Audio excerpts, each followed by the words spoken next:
बच्चों, एक दफा का जिक्र है। एक लोमड़ी का बच्चा जो बहुत छोटा था, जंगल में अपने घर का रास्ता भूल गया।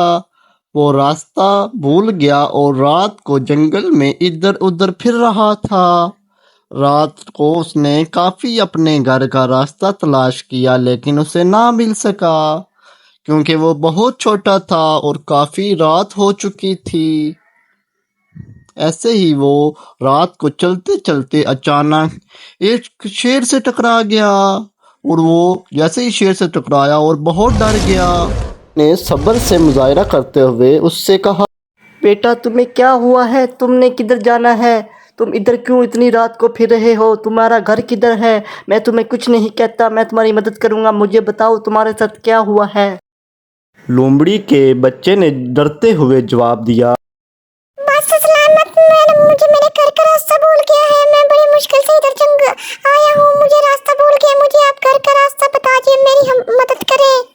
ये सुनकर शेर के दिल में रहम आ गया और उसने इसकी मदद करने के लिए सोचा, और वो इस बच्चे को अपनी पीठ पर बिठाकर उसके घर ले जाने लगा, क्योंकि उसके घर वाले भी इंतजार कर रहे होंगे उसका। जैसे ही शेर उसको लेकर उसके घर पहुंचा तो उसकी माँ बहुत खुश हुई और उसने शेर का बहुत शुक्रिया अदा किया और उससे कहने लगी, अच्छा सलामत, आपका बहुत शुक्रिया, आपने मुझे मेरा बच्चा लुटा दिया। मैं आपकी हमेशा शुक्रगुजार रहूँगी। अगर आपको मेरी कोई मदद की ज़रूरत हो तो मुझे बता दीजिएगा। आपने मेरी बहुत मदद की है, मुझे मेरा बच्चा मिला दिया है। ये मुझसे खो गया था रात को, हमने इससे बहुत ढूंढा लेकिन ये नहीं मिल रहा था। आपका बहुत शुक्रिया बादशाह सलामत, आप बादशाह होकर हमारी मदद की है। आप बहुत ही अच्छे हैं, आपका दिल बहुत ही बड़ा है। प्यारे बच्चों, इस कहानी से हमें ये सबक मिलता है कि हमें हमेशा दूसरों की मदद करने का सोचना चाहिए।